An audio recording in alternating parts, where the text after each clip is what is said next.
Good evening. आप सबका स्वागत है कृष्णा एजुकेशन चैनल पर। उत्तराखंड का इतिहास पढ़ रहे थे। पिछले वीडियो में हमने चंद वंश का शासक लक्ष्मी चंद के बारे में पढ़ा था। आज हम लक्ष्मी चंद के बाद चंद वंश के जो शासक बने, अंतिम शासक महेंद्र चंद, सारे राजाओं को कवर करेंगे। तो लक्ष्मी चंद के बाद अगला शासक बनता है दिलीप चंद।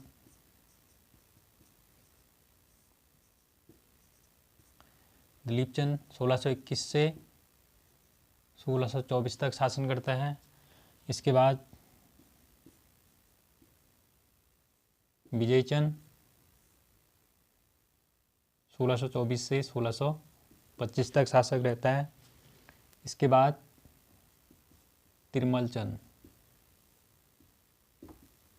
1625 से 1638 तक शासक रहता है।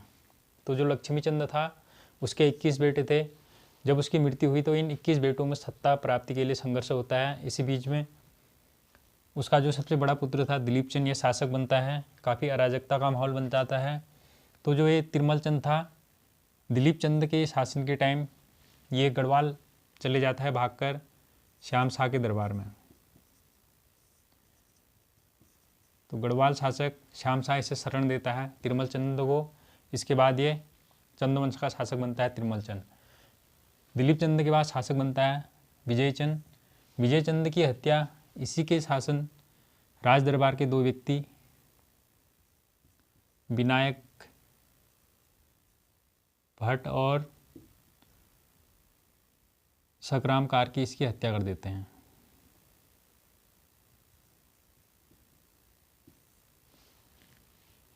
इसके बाद शासक बनता है तिरमल चंद।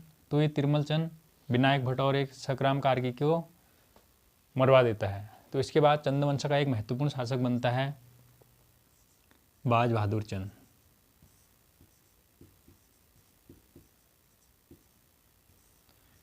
बाज बहादुर चंद चंदवंश का एक महत्वपूर्ण शासक है, 85वें क्रम का शासक है।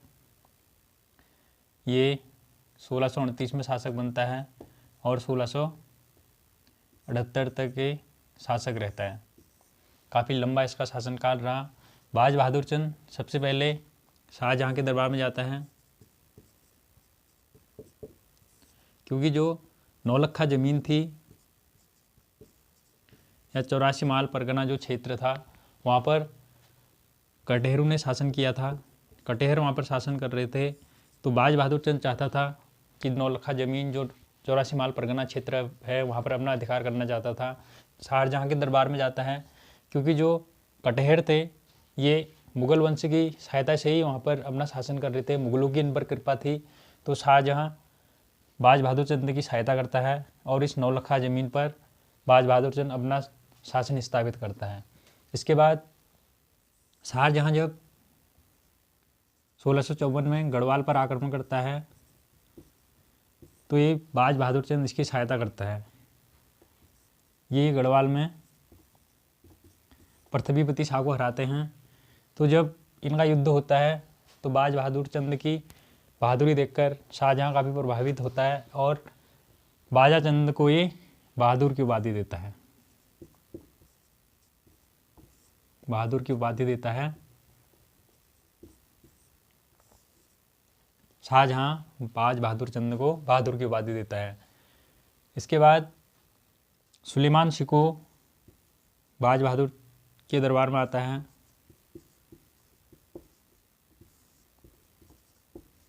तो सुलेमान शिको की कहानी क्या थी? जो शाहजहाँ था, शाहजहाँ के 4 पुत्र थे। सबसे बड़ा दारा शिको, इसके बाद औरंगजेब, मुरीद और सूजा, इसके 4 पुत्र थे। 1658 में ये खबर फैली कि जो शाहजहाँ है इसकी बीमारी के कारण इसकी मृत्यु हो गई है। तो इन चारों भाइयों में सत्ता प्राप्ति के लिए संघर्ष होता है। इसी बीच में जो औरंगजेब है ये मुरीद और सूजा को अपने साथ मिला लेता है और दारा शिकोह अकेले पड़ जाता है। इन दोनों के बीच युद्ध होते हैं, 3 युद्ध होते हैं। जब दूसरा युद्ध होता है शामूगढ़ का युद्ध, इसी युद्ध में दारा शिकोह अपने पुत्र को भेज देता है, सुलेमान शिकोह को ये भेज देता है बाज बहादुर चंद के दरबार में। तो सुलेमान शिकोह दारा शिकोह का पुत्र था, ये बाज बहादुर चंद के दरबार में आता है, लेकिन बाज बहादुर चंद इसे शरण नहीं देता है और इसे भेज देता है गढ़वाल पृथ्वीपति शाह के दरबार में। बाद में पृथ्वीपति शाह का पुत्र मेदिनी शाह 1661 में इसे औरंगजेब को सौंप देता है।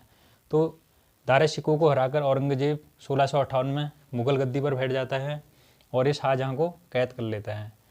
बाज बहादुर चंद सुलेमान शिकोह को अपने दरबार में शरण नहीं देता है, क्योंकि इनके चंद्रवंश के मुगलों के साथ काफ़ी अच्छे संबंध थे, ये अपने संबंध नहीं बिगाड़ना चाहता था, इसलिए ये बड़ी चालाकी से इसे भेज देता है गढ़वाल पृथ्वीपति शाह के दरबार में। बाज बहादुर चंद मनीलागढ़ पर आक्रमण करता है। मनीलागढ़ जो अल्मोड़ा के अंदर है, पौड़ी गढ़वाल और कुमाऊं का बॉर्डर का एरिया है। जब यहाँ पर ये आक्रमण करता है तो यहाँ पर उत्तरवर्ती कत्यूरी राज कर रहे थे और वो कत्यूरी यहाँ से भागकर चले जाते हैं गढ़वाल। जब वो गढ़वाल भागकर जाते हैं तो गढ़वाल में काफ़ी आतंक फैलाते हैं, काफ़ी लूटपाट मचाते हैं वहाँ पर। तो वहाँ से इन्हें भगाती है तीलू रौतेली।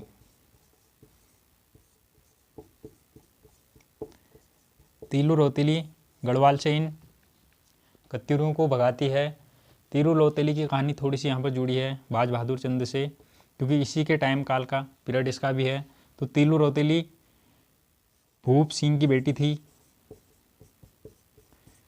और मात्र 15 साल की उम्र में ही ये युद्ध करना प्रारंभ कर देती है और अपने जीवन काल में जितने भी युद्ध लड़ती है सारे युद्धों में ये विजय प्राप्त करती है। इसे कुमाऊं की लक्ष्मीबाई भी बोला जाता है और जून ऑफ आर्क बोला जाता है। कुमाऊं की लक्ष्मीबाई बोला जाता है, जून ऑफ आर्क बोला जाता है। जब इसने ये सारे युद्ध लड़के वापस आ रही थी तो नयार नदी पर नहा रही थी और एक कत्यूरी सैनिक था रामू रजवार। रामू रजवार पीछे से वार करता है और तीलू रौतेली की हत्या कर देता है। तीलू रौतेली की एक फेमस घोड़ी थी बिंदुली। बिंदुली इसकी घोड़ी सरायखेत के युद्ध में मारी गई। सरायखेत के युद्ध में इसकी बिंदुली नामक घोड़ी मारी जाती है और रामू रजवार इसकी हत्या कर देता है। भूप सिंह की बेटी थी, इसे कुमाऊं की लक्ष्मीबाई बोला जाता था और जून ऑफ आर्क बोला जाता था। जो हिंदू यात्री यहाँ से तिब्बत के रास्ते तीर्थ यात्रा पर जाते थे तो तिब्बती लोग उन्हें काफ़ी परेशान करते थे, इसलिए बाज बहादुर चंद वहाँ पर आक्रमण करता है तिब्बत पर और तकलाखाल नामक किले को जीत लेता है। तकलाखाल नामक किले को जीतता है और यहाँ पर इन लोगों पर एक सिरती नामक कर लगाता है। तो तिब्बत पर आक्रमण करता है, तकलाखाल किला जीतता है, वहाँ पर उन लोगों पर सिरती नामक टैक्स लगाता है। बाज बहादुर चंद अनेक कर लगाता है। जजिया कर लगाने वाला ये पहला शासक है और नमक कर लगाता है। इसके अलावा इसने बाजपुर शहर की स्थापना की, बाजपुर नगर बसाया, बाजपुर नगर की स्थापना की, जजिया कर लगाया, नमक कर लगाया। तो एक मुगलों से काफ़ी प्रभावित था। जो शासन व्यवस्था मुगल अपने शासन में लगाते थे, अपने राज्य में लगाते थे, उसी को एक कॉपी करता था। इसके बाद अगला शासक बनता है इसका पुत्र उद्योतचंद।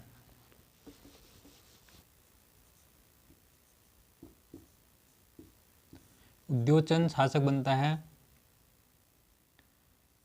1678 से 1698 तक।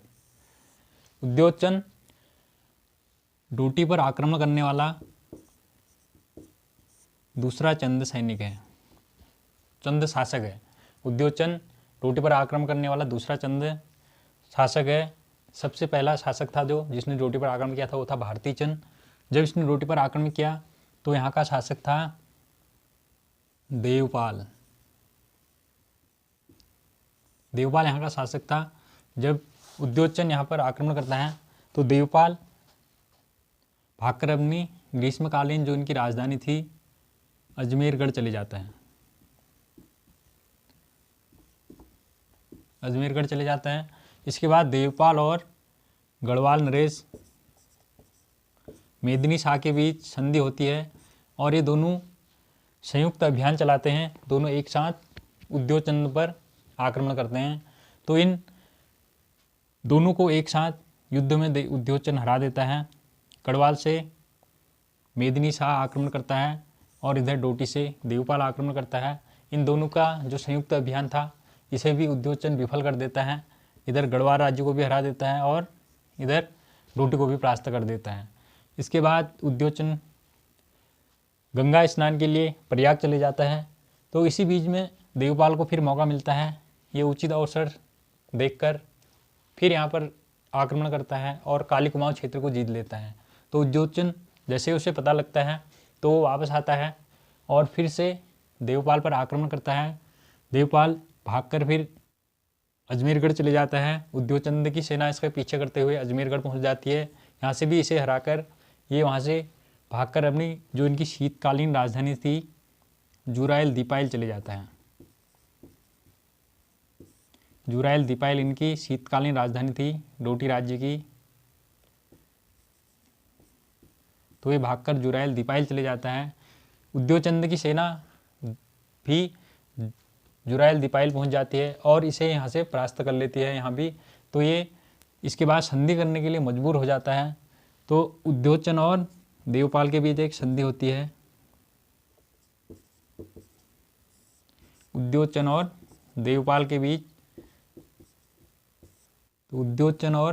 देवपाल के बीच खेरागढ़ी की संधि होती है। खेरागढ़ी की संधि 1688 में होती है। इस संधि के तहत जो देवपाल था वो अब उद्योचंद को टैक्स देगा। आपने देखा था जो भारती चंद था पहला शासक था जो डोटी को हराता है और वहाँ से शासक टैक्स देना बंद कर देते हैं डोटी को। इससे भारती चंद से जो पहले शासक थे वो सब इसी डोटी राज्य को टैक्स देते थे। लेकिन उद्योचन ऐसा शासक है जो इसी डोटी राज्य से अब टैक्स वसूलेगा। तो उद्योचन को देवपाल टैक्स देता था 1688 से, लेकिन 1696 में ये टैक्स देने से मना करता है और उद्योचन पुनः एक बार डोटी पर आक्रमण कर देता है। लेकिन इस बार इसकी सेना यहाँ पर बुरी तरह पराजित हो जाती है, डोटी राज्य से हार जाती है और उद्योचन हार कर वापस आ जाता है कुमाऊं और उसके बाद ये काफ़ी धार्मिक शासक बन जाता है। यहाँ पर अनेक मंदिरों का निर्माण करता है। कुछ इतिहासकार इसे चंद्रवंश का तपस्वी शासक भी बोलते हैं। अगला शासक बनता है ज्ञानचंद।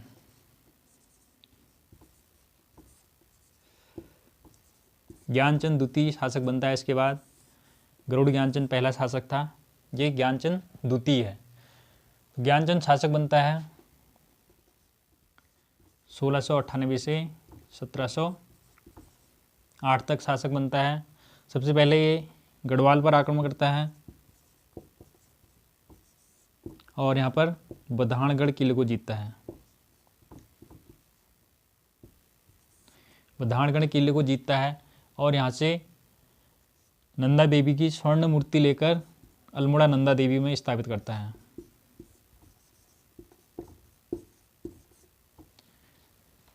तो ज्ञानचंद सबसे पहले गढ़वाल में आक्रमण करता है, वहाँ से बधानगढ़ किले को जीतता है और वहाँ से नंदा देवी की स्वर्ण मूर्ति लेकर उसे अल्मोड़ा नंदा देवी मंदिर में स्थापित करता है। ये डोटी पर आक्रमण करता है। इस बार इनका आक्रमण मैदानी क्षेत्र पर होता है युद्ध। तो ज्ञानचंद की सेना वहाँ पर जीत जाती है। उस टाइम वहाँ पर महामारी फैली थी तो ज्ञानचंद की आधी से ज़्यादा सेना उस महामारी में मर जाती है। तो ये वहाँ पर अपना राज नहीं करता है और वापस आ जाता है। इसके बाद ये पुनः गढ़वाल पर आक्रमण करता है और इस बार पिंडर घाटी से थराली तक के क्षेत्र को अपने अधीन कर लेता है। पिंडर घाटी से थराली तक के क्षेत्र को ये अपने अधीन कर लेता है।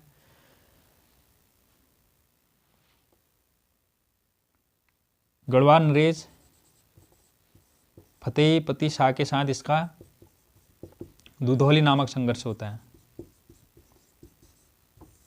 दुधौली नामक संघर्ष होता है 1703 में। फतेहपति शाह के साथ इसका दुधौली नामक संघर्ष होता है। तो ज्ञानचंद के बाद अगला शासक बनता है जगतचंद। जगतचंद 1708 में शासक बनता है और 1720 तक शासक रहता है। इसके शासनकाल को कुमाऊं का स्वर्णकाल बोला जाता है, क्योंकि जो जगतचंद था ये काफ़ी धार्मिक और उदारवादी शासक था, जनता का सम्मान करता था, जनता के हित के कार्य करता था। तो इसके टाइम पर जनता काफ़ी प्रसन्न थी और इसके काल को कुमाऊं का स्वर्णकाल बोला जाता है। गढ़वाल पर आक्रमण करता है और ये श्रीनगर क्षेत्र को जीत लेता है। श्रीनगर क्षेत्र को जीतता है। यहाँ पर ये फतेहपति शाह को हराता है। श्रीनगर में ये अपना प्रतिनिधि छोड़कर वापस आ जाता है और बाद में फतेहपति शाह उस प्रतिनिधि को हराकर श्रीनगर को पुनः जीत लेता है। ये 1000 गाय दान में देता है। 1000 गाय दान में देने वाला शासक है और जुए पर कर लगाने वाला पहला चंद शासक है। जुए पर कर लगाता है। कुमाऊं का स्वर्णकाल कहा जाता है इसके काल को। श्रीनगर को जीत लेता है और 1000 गाय दान में देता है और इसकी मृत्यु चेचक से होती है। चेचक से इसकी मृत्यु हो जाती है। तो जगतचंद के बाद अगला शासक बनता है देवीचंद। अगला शासक बनता है देवीचंद। 1720 में शासक बनता है और 1726 तक शासक रहता है। इसे कुमाऊं का मोहम्मद तुगलक बोला जाता है और कुमाऊं का रंगीला बादशाह बोला जाता है। क्योंकि जो देवीचंद था ये मुगलों से युद्ध करना चाहता था। सोच तो इसकी बड़ी थी लेकिन सेना इसकी बहुत छोटी थी, तो ये मुगलों से हार जाता है। रोहिला सरदार है एक दाऊद खां, उसे ये अपना सेनापति नियुक्त करता है। दाऊद खां जो रोहिला सरदार था इसे अपना ये सेनापति नियुक्त करता है और इसी की सहायता से मुगलों से युद्ध करने लग जाता है। हार कर वापस आ जाता है। तो इसे कुमाऊं का मोहम्मद तुगलक बोला जाता है और कुमाऊं का रंगीला बादशाह बोला जाता है। दाऊद खां को अपना सेनापति नियुक्त करता है। इसके टाइम पर फिर इसके बाद रोहिलों का आक्रमण होता है। रोहिला आक्रमण होता है इसी के टाइम पर। इसी के राज दरबार के 2 व्यक्ति पूरनमल और माणिकमल इसकी हत्या कर देते हैं। पूरनमल और माणिकमल इसकी हत्या कर देते हैं। देवीचंद अपने राज्य का काफ़ी धन व्यय करता है। इसके बाद शासक बनता है अजीत चंद। अजीत चंद शासक बनता है 1726 से 1729 तक। इसकी हत्या भी यही पूरनमल और माणिकमल इसकी हत्या कर देते हैं। इसके बाद शासक बनता है कल्याणचंद।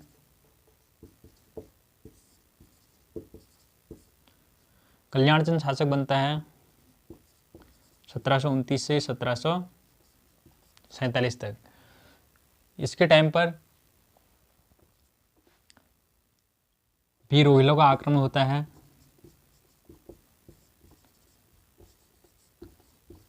और रोहिले जो इनकी चंद्रवंश की राजधानी थी अल्मोड़ा पर अधिकार कर लेते हैं।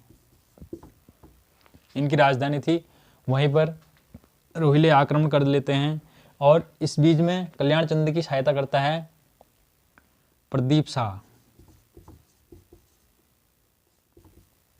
गढ़वाल नरेश प्रदीप शाह इसकी सहायता करता है और इन दोनों के बीच ये समझौता कराता है। ऐसा बोला जाता है 3 लाख रुपये कल्याणचंद रोहिल को देता है और रोहिले अल्मोड़े से चले जाते हैं।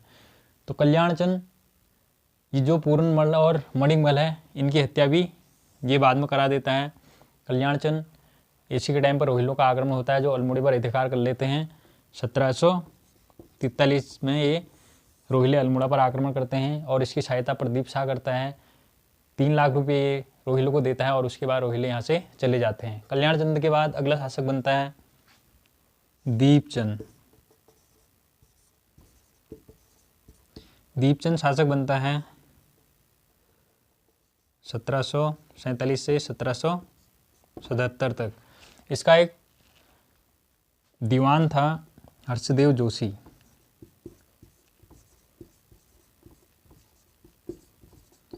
हर्षदेव जोशी इसके बाद चंद वंश के इतिहास में एक महत्वपूर्ण भूमिका निभाएगा हर्षदेव जोशी। तो इसके बाद अगला शासक बनता है मोहनचंद। मोहनचंद शासक बनता है 1777 से 1779 तक। मोहनचंद सबसे पहले ये हर्षदेव जोशी और जो इससे पहले का शासक था दीपचंद, इन दोनों को बंदी बना लेता है, इन दोनों को कैद कर लेता है मोहनचंद। इसी के टाइम पर ललित शाह यहाँ पर आक्रमण कर देता है। गढ़वाल नरेश ललित शाह आक्रमण करता है और मोहनचंद को हराकर यहाँ पर अपना राज स्थापित कर देता है। ये यहाँ पर शासन नहीं करता है, ये अपने पुत्र यहाँ पर प्रद्युम्न चंद को गद्दी सौंप देता है और ललित शाह चले जाता है गढ़वाल। तो मोहनचंद के बाद अगला शासक बनता है फिर प्रद्युम्न चंद। वैसे प्रद्युम्न शाह था और प्रद्युम्न चंद के नाम से चंदवंश की गद्दी पर बैठते हैं।